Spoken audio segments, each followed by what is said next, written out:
E dos parceiros e clientes da Daquilol, bem-vindos a mais um React. Muito bom ter vocês aqui, como nós havíamos prometido. Em vários desses nossos Reacts, nós teremos alguns convidados mais do que especiais, antes de apresentá-lo para você.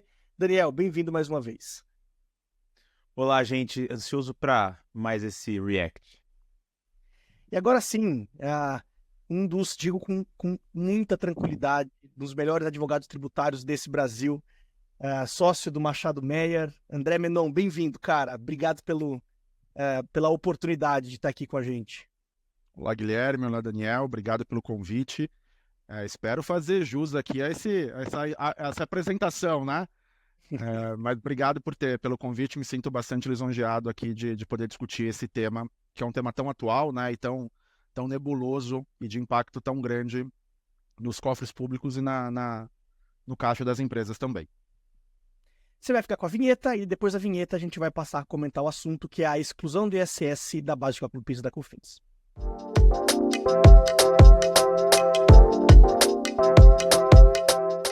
Como nós prometemos, a ideia hoje é que nós tratemos a respeito do assunto do momento, que é a exclusão do ISS da base do PIS da COFINS.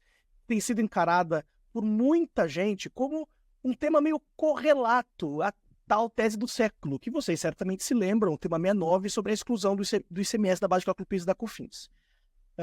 Mas, André, antes da gente começar a ler a notícia, eu vou te trazer para tratar um pouco do assunto, porque embora o mercado trate como se fosse o mesmo tema, nós temos tributos muito diferentes nas mãos. Uma tese estava discutindo a exclusão do ICMS, outra tese está discutindo a exclusão do ISS. Então, antes de nós abrirmos a notícia do Jota, que vai ser aqui o nosso grande objeto do nosso React, eu vou te trazer para perguntar o seguinte: quais são as principais diferenças entre um debate e outro debate, entre um tributo e outro tributo, e por que a gente não deve encarar o tema como se fosse o mesmo tema? Boa. Guilherme, acho que essa é uma ótima pergunta, porque eu penso que existem argumentos que fazem com que esses tributos se aproximem e argumentos que fazem com que esses tributos se distanciem, né? Quando eu olho, por exemplo, para a forma como o ICMS é calculado, nos termos da Lei Complementar 87, o ICMS compõe a própria base de cálculo. Então, a inclusão do ICMS no preço decorre de uma imposição legal, tá? Diferentemente do ISS. O ISS eu não tenho essa questão de compor ele no preço, né? Obviamente, numa sistemática capitalista, onde a empresa visa obter lucro, o ISS ele é grossapado ali no preço, mas para que, junto com todos os custos, seja aplicada uma margem e a empresa ali tenha um preço para cobrar do seu cliente. Mas essa inclusão ela é por uma sistemática, por uma decorrência, né, da própria aferição do preço da prestação de serviço e não de uma imposição legal, como ocorre com o ICMS. Acho que esse é um primeiro ponto que é bastante importante de ser trazido. O segundo ponto é que o ICMS ele é um tributo não cumulativo. Então, o ICMS ele tem uma repercussão econômica, jurídica na cadeia. O que isso significa? Quando o vendedor ele compra um insumo para fabricar um produto, esse insumo, a priori, tem ICMS embutido no custo e gera apropriação de crédito por parte desse industrial. Quando o industrial faz a venda desse produto, o industrial debita esse imposto, destaca na nota fiscal, só que ele recolhe apenas o delta, apenas a diferença entre o ICMS creditado na entrada e o ICMS debitado na saída. Então, a gente fala que o ICMS ele repercute na cadeia exatamente porque ele gera ali a possibilidade de apropriação de crédito para quem está na frente, para o elo posterior dessa cadeia, que utiliza esse produto para revenda, utiliza esse produto como insumo, enfim. Nesse cenário existe ali a possibilidade de este adquirente apropriar este valor de ICMS como crédito. Diferentemente, quando a gente olha para o ISS, a gente não tem uma previsão semelhante. O ISS ele é um tributo que incide em cada um dos elos da cadeia, independentemente de eventual valor de tributo que tenha sido pago, né, como custo na aquisição desse serviço. Então, se eu faço uma subcontratação de um serviço, por exemplo, quando eu tomo este serviço, ele é tributado pelo ISS, mas quando eu cobrar este serviço do meu cliente, eu vou ter que tributar novamente o ISS sem apropriar qualquer crédito com relação à operação anterior. Então, me parece que esses dois pontos são pontos extremamente importantes que diferem o ICMS do ISS. Mas qual é o ponto que, na minha visão, aproxima, né? Quando a gente olha, por exemplo, para o CPC 47, eu tenho o conceito de receita. O conceito de receita é aquele ingresso, né, que se agrega ao patrimônio ali da parte com ânimos de permanência. Então, não é algo transitório, não é algo que entra e que sai da contabilidade. Só que quando eu olho para o ICMS, ele a priori tem um caráter transitório. Esse foi, inclusive, o decidido pelo Supremo Tribunal Federal lá no tema 69. Por quê? Porque o contribuinte recebe um valor cheio, inclusive com o valor do ICMS, né, compondo esse preço, e ele fica com um delta devendo repassar o valor do ICMS aos cofres públicos. Tem uma discussão, né, qual é o valor que é repassado aos cofres públicos, se é o valor do delta, se tem benefício fiscal, se não tem, se é o destacado, se não é, mas enfim, para essa discussão que nós temos agora, acho que nem precisamos entrar nessa seara. Então, para fins de ICMS, eu recolho uma parte para os cofres públicos e o que fica com o contribuinte é o delta. A mesma coisa para fins de ISS. Quando eu tenho uma empresa que presta um serviço, uma parte do preço que ela está cobrando ali do cliente vai ser destinada aos cofres municipais, a título de ISS. Então, a despeito de aqueles dois primeiros pontos que eu trouxe aqui me parecerem que significam uma diferença entre o ICMS e o ISS, o ponto principal de discussão para mim, ele é convergente nas discussões, que é o fato de que tanto o ICMS quanto o ISS são exações que são arrecadadas pelo contribuinte, mas que não ficam no seu patrimônio. São destinados ali para um terceiro, são destinados ali para a Fazenda Pública do Estado, para a Fazenda Pública Municipal.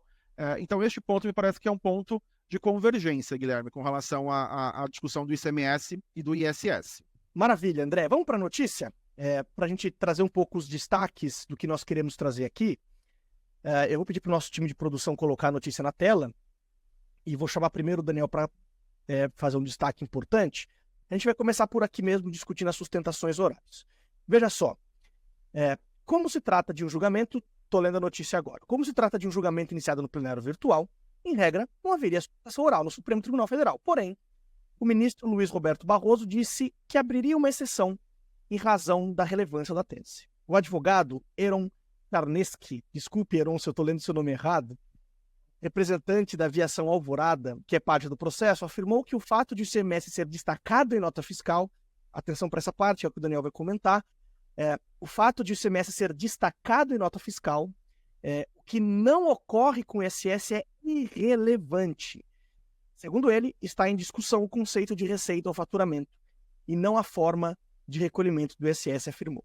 Daniel, trazendo para a conversa, o advogado está dizendo que a diferença de destaque ou não em nota do ISS é completamente irrelevante para a definição da tese. Porque, no fim das contas, o que a tese está discutindo é se o ISS faz ou não faz parte do faturamento. Um pouco na tua opinião e nas tuas impressões sobre como é que os tribunais têm tratado isso, como é que o mercado tem tratado isso, o destaque na nota fiscal, de fato, é completamente irrelevante para efeitos de exclusão do ISS? Olha, a gente tem que lembrar que a gente só dá atenção para o destaque na nota fiscal porque a Receita, quando perde o tema 69, né, e a Receita a Receita é uma criança mimada, né? Quando ela perde, ela fura a bola. Então, quando ela perdeu o tema 69, ela tentou furar a bola e tentou emplacar uma tese que até então não havia sido discutida, não havia sido ventilada, sobre o que seria o ICMS ser excluído. Se seria o ICMS destacado em nota fiscal, ou, alternativamente, seria o ICMS que estava lá na guia de pagamento, recolhido aos cofres públicos, após o confronto entre débito e crédito, né?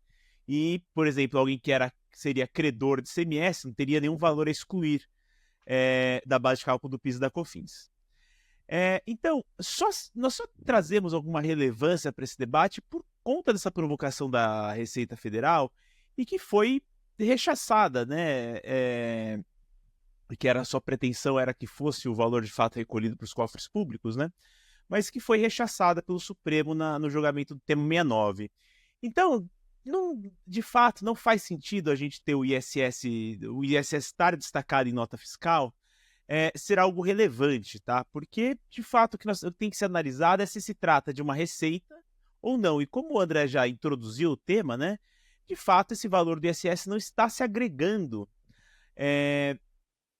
à riqueza do contribuinte, né? Esse valor ele é um mero intermediário, ele recolhe isso para o fisco e depois repassa isso, né, para o contribuinte, desculpa, para o tomador do serviço.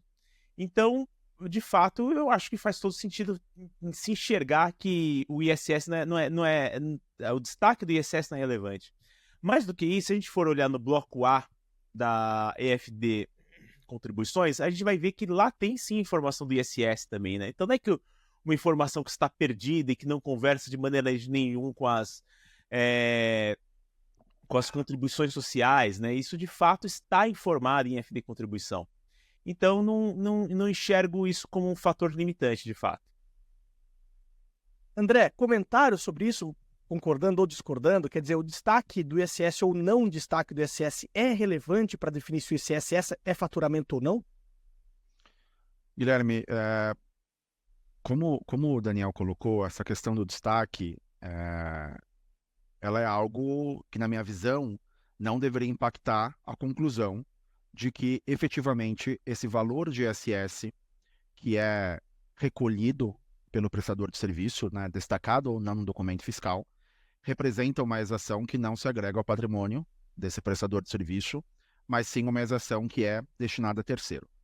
Eu penso que o que o patrono aqui quis trazer, e que está em linha, inclusive, com o voto do ministro Dias Toffoli, que foi divergente com relação à tese do relator, e também aqui alinhada com a tese da procuradora, da doutora Patrícia Grace Osório, é no sentido de que, uma vez que o tributo tem repercussão escritural na cadeia, para fins contábeis, você deveria fazer o registro desse valor líquido, né? Então, para fins de ICMS, o contribuinte ali, ele registraria o valor da sua remuneração líquida dos tributos não cumulativos incidentes, seja na entrada, seja na saída, né? De modo que evidenciaria que o conceito de receita para ele seria apenas o delta. Mas, novamente, para mim, isso também é uma questão, se não irrelevante, acessória, porque isso não desnatura a regra principal, na minha visão, de que receita é o que agrega ao patrimônio do contribuinte, e este valor não agrega ao patrimônio do prestador de serviço, com destaque, sem destaque, com uma contabilização pelo valor bruto, com uma contabilização pelo valor líquido, né? Então, me parece que esse de fato é, ao fim e ao cabo, a discussão que está sendo travada dentro do Supremo Tribunal Federal, e a discussão, inclusive, que foi travada lá no julgamento do tema 69, né, em 2017, cujos embargos de declaração foram depois julgados em 2021. Então, mais do que simplesmente o destaque, me parece que a importância aqui é verificar o conceito de receita. Espetacular. Para a gente pegar o gancho e até entender se você quer complementar alguma coisa, a procuradora Patrícia Grace Osório afirmou que o ISS, lendo a notícia ipsis literis agora, é apenas um custo da atividade empresarial típica, tendo repercussão econômica, mas não jurídica para os contribuintes. O ISS nada mais é do que um custo da atividade empresarial típica para quem explora determinada atividade econômica. O fato de ser recolhido ao município enquanto as demais despesas são pagas à pessoa jurídica de direito privado desnatura a condição de custo, é o questionamento que ela faz.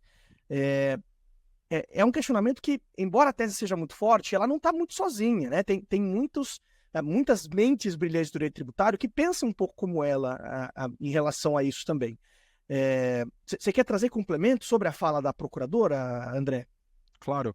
Aqui, Guilherme, me parece que o racional por detrás dessa argumentação é o racional de que a gente não está falando de um tributo que incide sobre lucro. Então, eu não posso excluir ali do meu preço todas as despesas, porque não é uma contribuição social sobre lucro aqui que a gente está discutindo. A gente está discutindo PIS e COFINS, né, que tem como base ali receita, faturamento.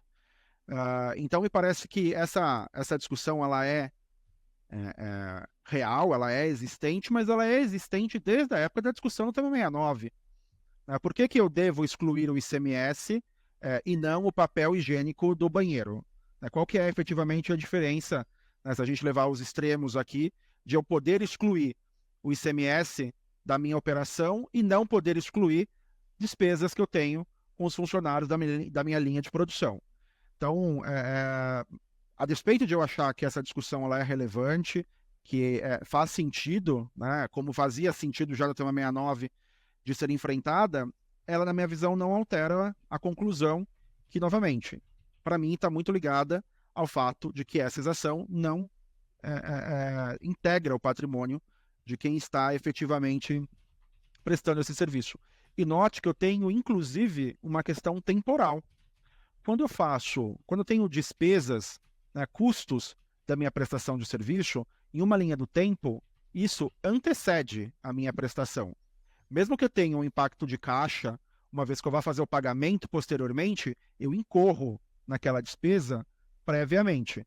Seja para viabilizar a minha prestação de serviço, na qualidade de insumo, seja efetivamente para melhorar, para agregar alguma coisa na minha prestação de serviço. Mas isso é ocorrido anteriormente à minha prestação de serviço.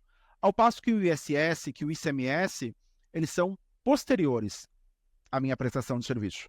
Então, eu efetivamente exerço ali uma atividade que está enquadrada lá na Lei Complementar 116, que é efetivamente tributada pelo ISS, e a partir do momento que eu presto esse serviço, é devido o ISS. Então, na minha visão, eu afasto a questão de custo e eu trago muito mais uma acepção, de fato, de uma despesa, que a priori deve ser excluída da base de cálculo do PIS e da COFINS, exatamente porque não compõe receita, porque não agrega ao patrimônio do contribuinte. Maravilha, vamos voltar para a notícia?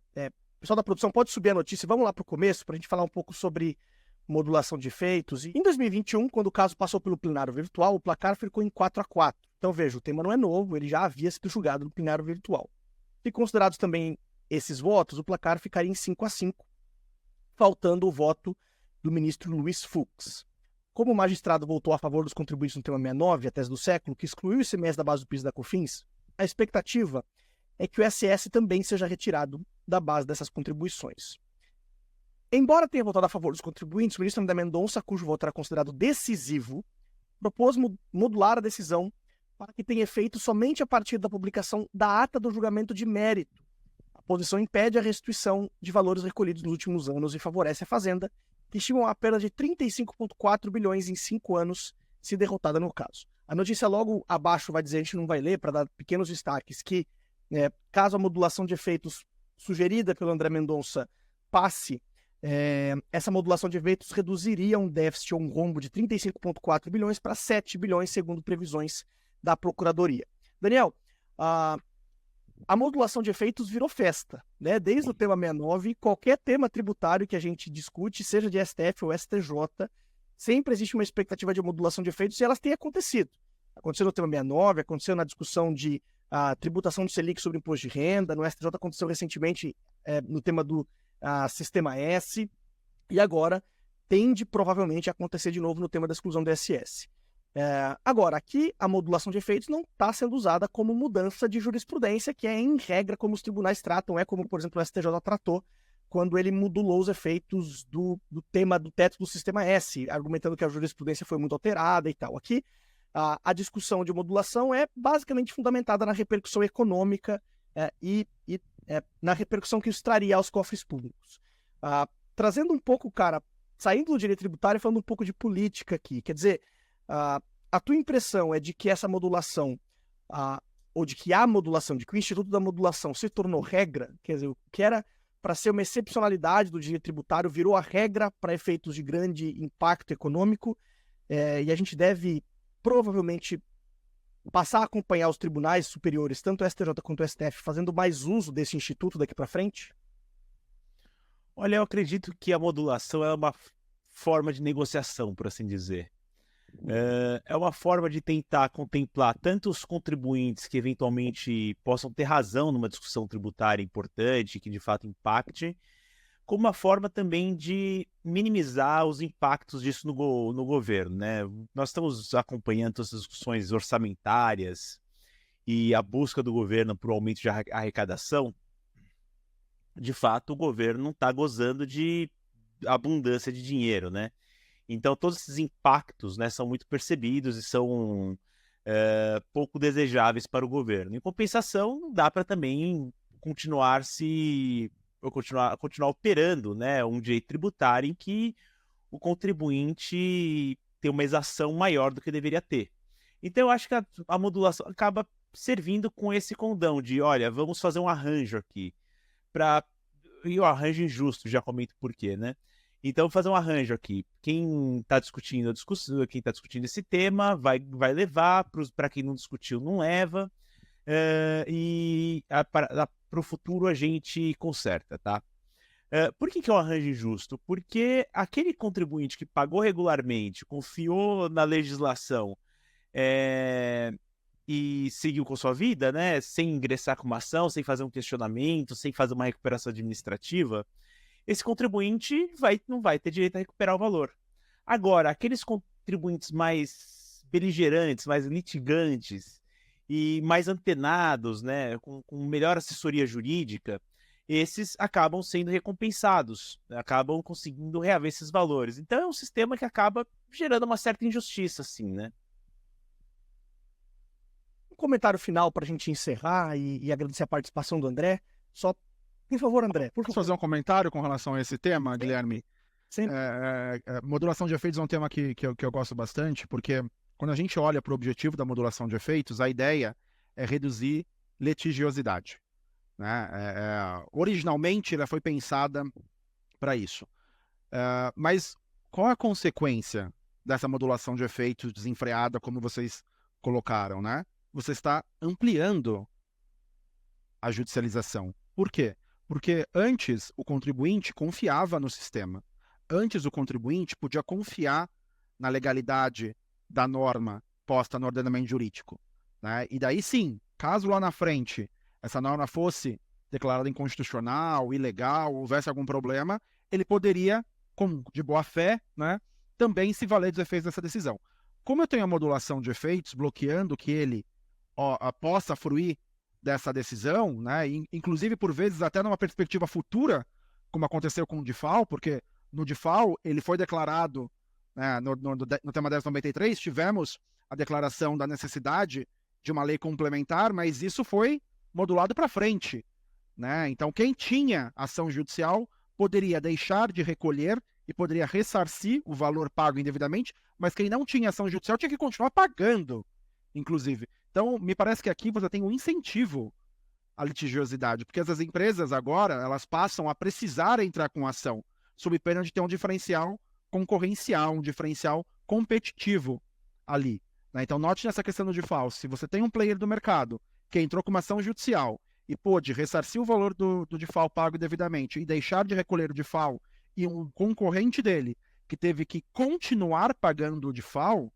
a depender do setor, a depender da margem, você cria uma concorrência impossível de ser mantida, né? Então, a minha ponderação com relação à modulação de efeitos é o reflexo do aumento da litigiosidade que hoje se apresenta. E um outro ponto é essa questão do marco temporal para modulação. A gente tem diversas decisões que trazem diversos marcos temporais. Originalmente, você tinha uma discussão que era a partir do início do julgamento. Agora pode ser da sessão, pode ser com efeito futuro, como aconteceu com o DIFAL. Então, me preocupa também não apenas o instituto da modulação em si, mas também o marco temporal eleito pelos ministros, aprovados ali pelos ministros, para fins de definição desse corte de modulação de efeitos. Isso me parece bastante prejudicial para a sociedade, né, como um todo, embora, como o Daniel bem colocou, você ali privilegia o interesse, o cofre público, mas você acaba lesando, na minha visão, a sociedade. Essa questão do marco temporal, André, que você trouxe, é bem interessante a gente pensar, até no caso do tema 69, né? Porque nós tivemos a formação de um placar favorável no julgamento, a interrupção desse julgamento por uma semana e a retomada na semana seguinte, que permitiu que essa seja, acho que, a ação que mais sucesso teve, mais empresas ingressaram com essa ação. Eu, honestamente, conheço pouquíssimas empresas que não tenham ingressado com essa ação da exclusão do ICMS. E depois se ajustou isso na modulação, porque foi do início do julgamento, né? Então, de fato, nós temos para todos os gostos os marcos temporais da modulação, ora beneficiando o contribuinte, ora prejudicando o contribuinte. Exato, exato. Ainda bem que você levantou o dedo para falar, viu, André? Gente, para dar um rápido overview para quem está nos assistindo de como é que está essa questão, principalmente para você, prestador de serviço e que é contribuinte do ISS. Esse tema nasceu no plenário virtual. Nós tínhamos no plenário virtual o empate. Sendo que no plenário virtual, 2 ministros que já se aposentaram votaram. Tá? Então, à época, nós tivemos os votos, se eu não estou enganado, da ministra Rosa Weber e do ministro Lewandowski. E esses votos devem ser mantidos neste julgamento. Por quê? Porque há alguns anos atrás, quando o Supremo foi julgar uma ação direta de inconstitucionalidade, o ministro Alexandre de Moraes levantou uma questão de ordem importante sobre a manutenção de votos em plenário virtual de ministros que já haviam se aposentado. E, naquele momento, entendeu o tribunal que estes votos deveriam ser mantidos. Isso tem acontecido com uma certa frequência em uma série de temas do Supremo Tribunal Federal. Portanto, os votos desses 2 ministros que votaram favoravelmente ao contribuinte nesse tema devem ser mantidos. É interessante porque, no julgamento, o ministro Gilmar Mendes, inclusive, tentou levantar novamente a questão de ordem para derrubá-la, mas ele perdeu. O plenário do Supremo entendeu que a questão de ordem deve ser mantida e, portanto, esses votos também devem ser mantidos. Portanto, o único voto não conhecido até agora era o voto do ministro André Mendonça, que votou também favoravelmente ao contribuinte. Provavelmente, por que provavelmente? Porque os ministros que votaram favoravelmente ao contribuinte no plenário virtual precisaram repetir os seus votos, o que significa que eles podem mudar de posição. Não é a expectativa. A expectativa é que eles mantenham as suas posições, porque não teve nenhum fato novo, nenhum fato jurídico que alterasse essas posições, mas eles podem mudar de posição conforme os seus processos de convencimento. Mas, se eles não mudarem de posição, nós devemos ter uma vitória a favor ou em favor do contribuinte por um placar bastante apertado, é verdade, de 6-5, mas um placar que, embora apertado, seja a favor do contribuinte, exatamente porque, com a manutenção dos votos dos ministros aposentados e agora com o voto do André Mendonça conhecido, provavelmente os votos já proferidos anteriormente, se as posições forem mantidas, darão essa vitória ao contribuinte. Portanto, pessoal, a expectativa é de que isso volte para a pauta do Supremo em breve. A gente, obviamente, vai estar acompanhando e postos ou apostos para trazer para vocês eventuais notícias a respeito do assunto.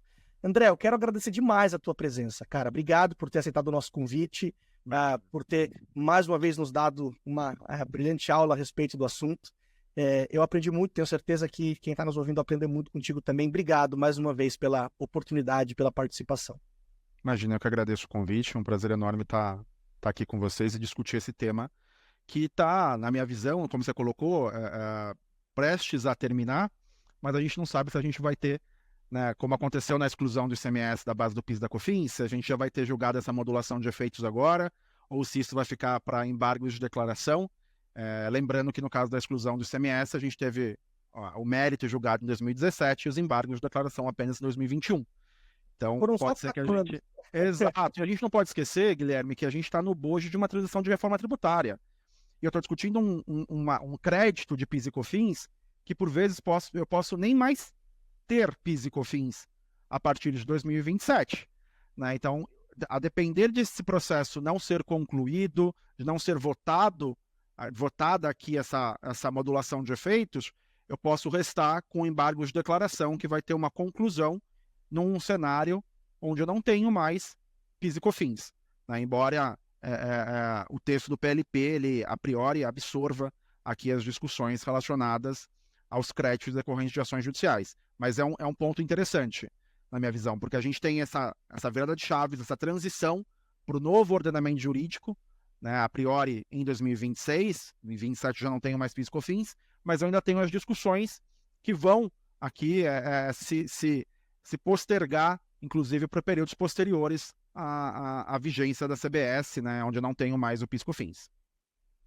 O que torna ainda mais relevante a questão da modulação de efeitos, porque se o PLP de fato mantiver as discussões até ali existentes, as empresas vão ter o direito garantido, mas quem não discutiu judicialmente ou aproveitou administrativamente, caso a modulação proteja o aproveitamento administrativo, e se a gente tiver 4 anos para os embargos serem julgados, não vai existir mais oportunidade aqui. É muito interessante pensar isso. Daniel, obrigado também pela participação, cara, mais uma vez. Sempre um prazer. A você que está nos assistindo, obrigado pela companhia. A gente está sempre mudando o formato, como vocês têm percebido. E hoje, com esse convidado especialíssimo, trazendo para vocês as impressões a respeito desse tema. Obrigado pela companhia, obrigado por participar desse canal de comunicação. A gente se vê no próximo React. Um abraço. Até.